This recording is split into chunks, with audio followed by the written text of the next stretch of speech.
Alright, what happened today? I ran very fast with my baby sister. I just didn't want to be killed. Okay. The boy you see here is 9-year-old Andrew Hawkinsmith. 1 hour before this footage was recorded, Andrew was living a happy life with a loving and supportive family. His parents were the owners of a local pawn shop in Danville, Kentucky, and had welcomed a new member of their family, little Naomi. Andrew was so happy to be a big brother and loved his baby sister more than anything in the world. But on September 20th, 2013, the family's life took a disturbing turn for the worse when the 9-year-old boy heard gunshots and screams. 911, where's your emergency? Come here quickly because I'm afraid. Please hurry. Okay, they're coming, okay? The year is 2013. In the quiet town of Danville, Kentucky, Andrew Hawkinsmith lives a happy life with his father, Michael, his mother, Angie, and his 13-month-old sister, Naomi. When Andrew's father first met his wife, Angie, it was love at first sight. Angie was a real nice young lady, and she was really his first love. They was just so happy together. The young couple shared a strong religious faith, and Michael worked as a part-time youth pastor in the area. They were both very active in their church and very well known in the community, but Andrew's father did not make enough to support the family as a youth pastor and needed another source of income. That's when a friend in the church community and another religious leader, Pastor Alan Keith, had an interesting proposition for Andrew's father, Michael Hawkinsmith. Mike and Angie both looked up to Alan, and Andrew, he looked up to Mr. Keith as an uncle. He thought he was his uncle there. Pastor Keith, a well-known religious figure in the area, preached in multiple churches about the Word of God, but on the side, Pastor Keith had a unique side business, running and owning pawn shops. Usually, pastors and pawn shops don't necessarily go together. He was buying precious metals, videos, and CDs and things. Between that and the Bible, that was his life. Pastor Keith loved God and preached every Sunday throughout Pulaski County. Pastor Keith also loved money, and more specifically, gold. Through Pastor Keith's leadership and guidance, Mike joins the business himself and starts to work at ABC Gold Games and More Pawn Shop. With the new business rolling and the arrival of baby Naomi, life is good for the Hawkinsmiths, who genuinely enjoy spending quality time together. Angie and Mike even make the decision to homeschool young Andrew so that the family can stay close even during the day. Now, each morning, Andrew, his parents, and baby Naomi all hang out in the family's pawn shop. The pawn shop, that was basically my home. We had all the knickknacks of a pawn shop, from like games to movies to all sorts of junk. It was basically a playground. I absolutely loved it. It was simply amazing. But things take a disturbing turn for the worse on September 20th, 2013. At 9:17 a.m., a 911 dispatcher in Kentucky takes a call. On the other line, a young boy's quiet voice tells him about an ongoing robbery in Danville. 911, where's your emergency? The robber at a pawn shop. 9-year-old Andrew Hawkinsmith pleads with the operator for some help, and while the dispatcher tries to get as much information as possible, he hears something even more unsettling, a baby crying. Where's the robber? Where is he? He's right here right now. The pair must try to remain silent, as any noise will easily alert their location to the robber still lurking in the shop. Come here quickly because I'm afraid. Please hurry. Okay, they're coming, okay? Right away, the 911 operator dispatches the patrol unit. While the terrified 9-year-old stays on the line, officers hurry to the scene, unaware of what they're about to face. Within only 6 minutes, officers arrive at the scene. Aware of the urgency of the situation, authorities attempt to open the front door of the store, but it's locked, so they break the glass and force their way in.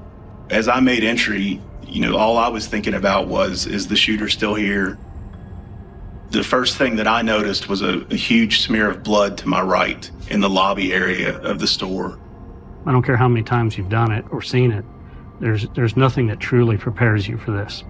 Their worst fears are confirmed when they discover 3 bodies lying on the floor. Not knowing if the killer is still inside, they quickly clear the scene, looking for the 9-year-old caller.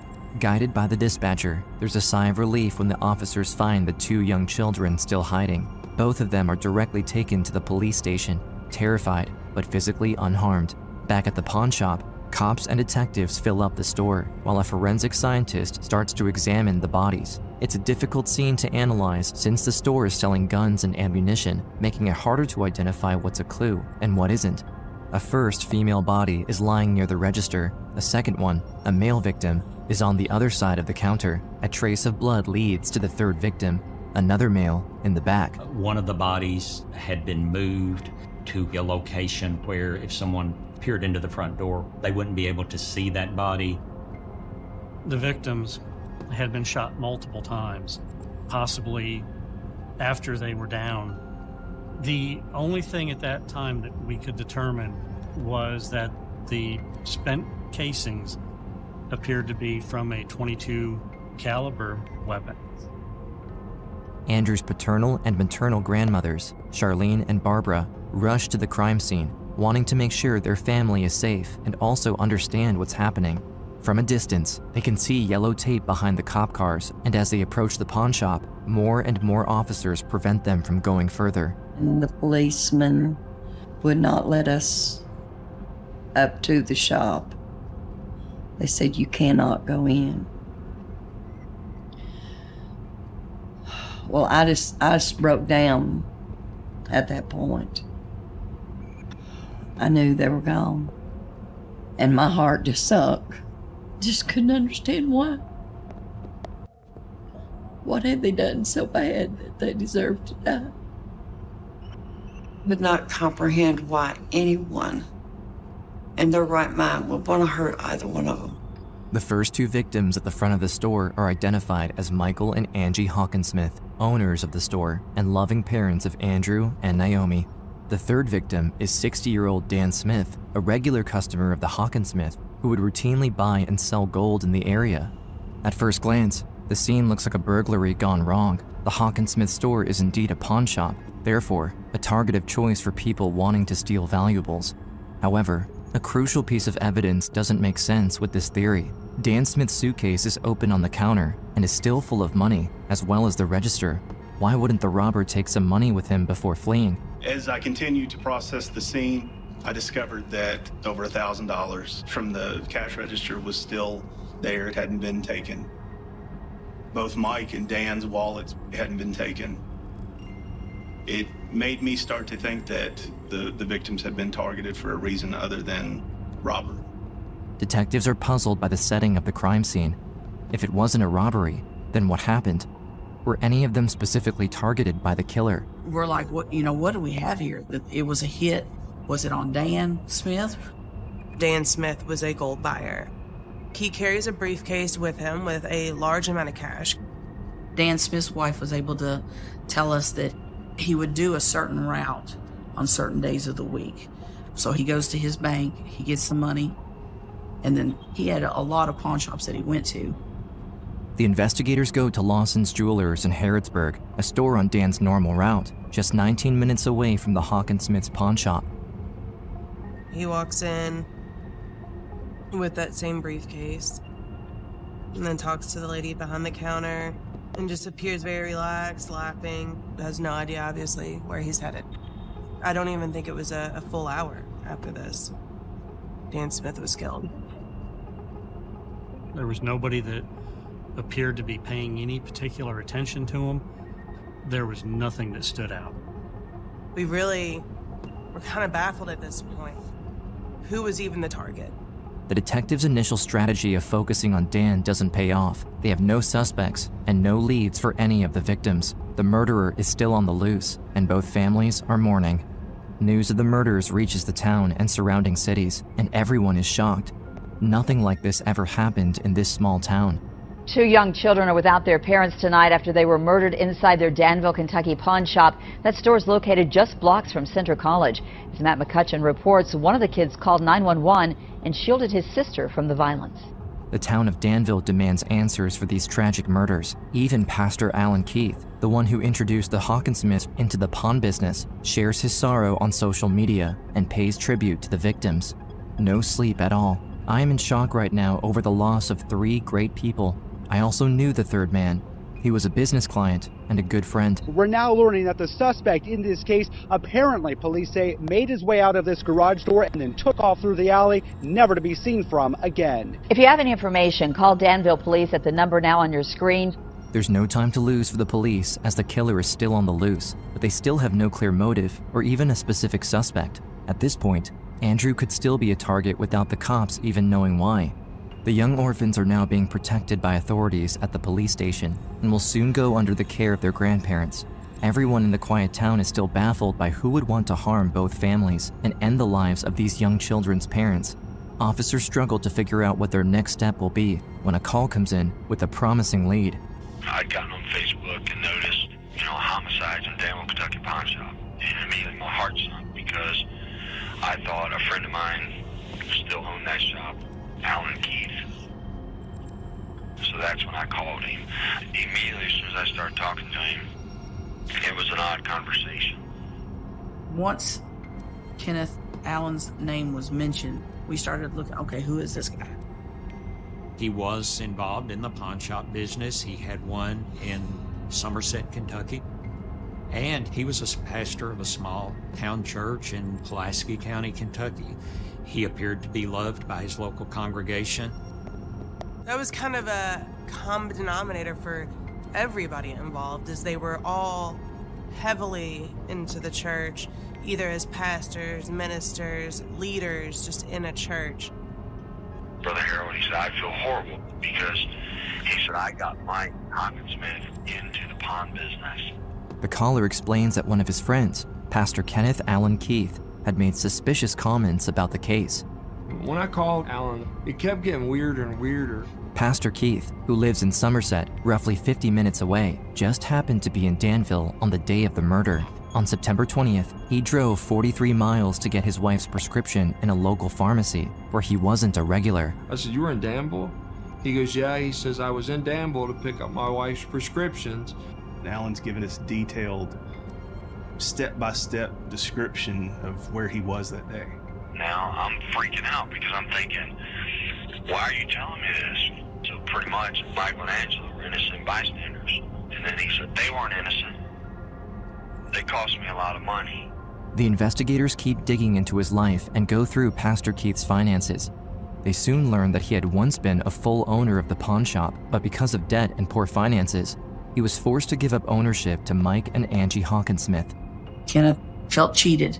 He felt that that pawn shop should have been his, and that Hawkinsmith basically stole it right out underneath his feet.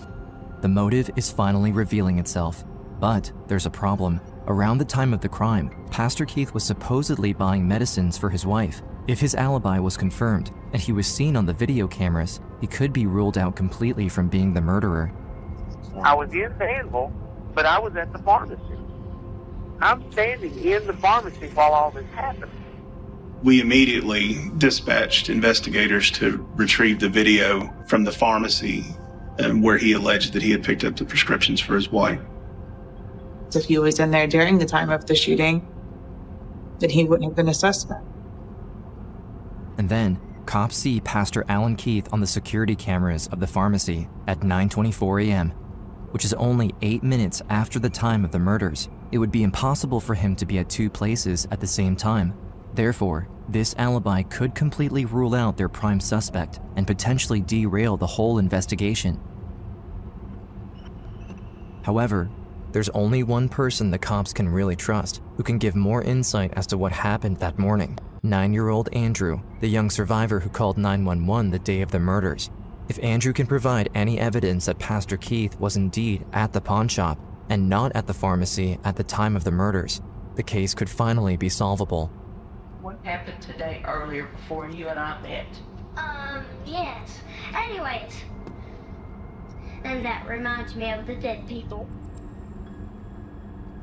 September 20th starts like any other day. The Hawkinsmiths arrive at the shop and open it at 9 a.m. Andrew starts to play a game in a corner, while his parents prepare the business for the day ahead. Within a few minutes, a client enters. The gold man, Dan Smith, came in. While Andrew's dad talks to Dan, Angie rocks Naomi in her arms, near the register. Dan, the gold man, is a regular at his parents' shop. The interaction is normal, mundane, and Andrew's attention goes back to his own activity. In between studying sessions with his mom, the little boy has plenty of time to test out some of the new games sold in the store. Shortly after, this guy, he came in as well, and I was like, he's kind of weird looking. He starts to pull out a gun and kind of raises his voice and says, "Get on the ground." And we all did because we was petrified. Andrew, his mom, and sister are huddled up in a corner, hiding, terrified. They secretly watch in horror as the intruder fires his weapon 8 times. To the 9-year-old boy, the weird sounds are identified as darts. In the midst of the chaos, he looks right at what would become his father's last moments. Dad was like, "Please stop." He started rolling around until he wasn't. He stopped. The gunman then turns to Dan. It's at that moment that Angie understands what will happen to them as the intruder starts to make his way to them. She and her children are the next targets. In one final act of courage, Angie turns to her 2 children. There's only one hiding spot left in the shop. My mom, she told me to go in the back with my sister. I crawl all the way back to the office. I sit my sister on the couch. I'm sitting right beside her. Now hidden in the office, Andrew hears 4 more gunshots. Then, silence. A few more seconds of silence go by. Andrew and Naomi try to remain quiet, but the boy knows he has to take a look outside and see if his parents are okay. I remember crawling over to the doorway and seeing that my mom was just laying there with a puddle of blood. Devastated, Andrew drags himself back to the office area. He and his sister seem to be the only ones left alive. Now, Naomi's survival is all that matters. Andrew rushes to the office phone and dials 911, hoping that he'll get some help before the intruder figures out where he and his sister are. A 9-year-old boy called 911 saying his family had been killed. What the little boy did before that is simply heartbreaking. He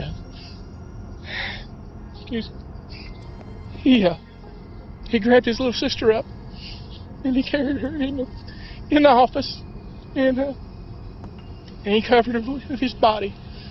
And, Okay. it's just, Yeah, he's still doing the interview. he's a hero. He and his 14-month-old sister were not physically hurt. I ran very fast with my baby sister. I just didn't want to be killed.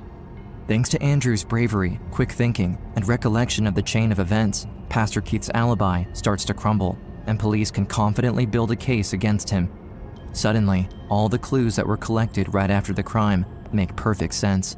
Pastor Keith is the owner of a silver minivan. Right before the shooting and right after, a security camera had caught a similar car driving around the pawn shop. And thanks to Andrew's secret 911 call, this crucial timestamp makes it completely possible that he could have gone to both places almost at the same time. Without this, Pastor Keith could have gotten away with his pharmacy alibi. From the pawn shop to the pharmacy, that was a doable time. Finally, on October 9, 2013, 19 days after the murders, police finally have enough to arrest him and have 3 warrants. One for his home, one for his church, and one for his pawn shop in Somerset. An investigator went in as a potential customer and made contact with Mr. Allen. We discovered a box for a threaded device that can be purchased over the internet that can be fashioned into a makeshift silencer. The discovery confirms detective suspicions that a silencer was used in the killings and explains Andrew's description of a high-pitched sound as his parents were shot. And then also outside of the business, we found spent 22 shell casings and then a target that had been shot. So we believe that he was practicing prior to the shooting.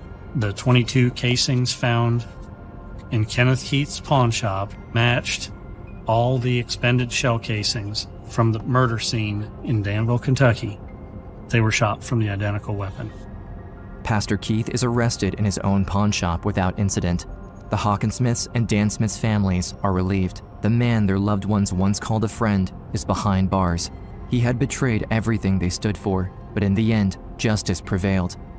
But to be able to commit murders on Friday and then get up on the pulpit Sunday morning and preach, especially in front of 2 children, you're going, wait a minute, that's not a real pastor. To spare Andrew, his family, and Dan's relatives a long and painful trial, prosecution decides to offer Keith a plea deal for him to avoid the death penalty. Meanwhile, as the courts prepare for Keith's sentencing, young Andrew has found another outlet to share his grief. He starts to express himself through drawings and shares his feelings in the pages of a comic book. Andrew just went through unimaginable trauma, but was able to take his sister into safety and call for help. His parents always had his back, and on that day, he proved how much they were really alike. My dad, he made things look so easy. He was truly an amazing person. Despite the tragic end of Andrew's parents, they succeeded in protecting their children, which is what mattered to them the most. May 26, 2017, it's Andrew's 13th birthday, and also finally the day of Pastor Keith's deal with the DA. He is directly sentenced to life without parole. His greed and jealousy will never hurt anyone again. Today, Andrew is surrounded by his loving family and recently got engaged. No one can ever take away from him the memories of his parents and their love, which will always be there to guide him through anything. I've been told you're a spitting image of your dad. You look just like him. You act just like him. Naomi, she looks just like my mom. I'm very thankful for what I have. And in a sense, it's like I am living through my parents' life. My parents will always live on within me.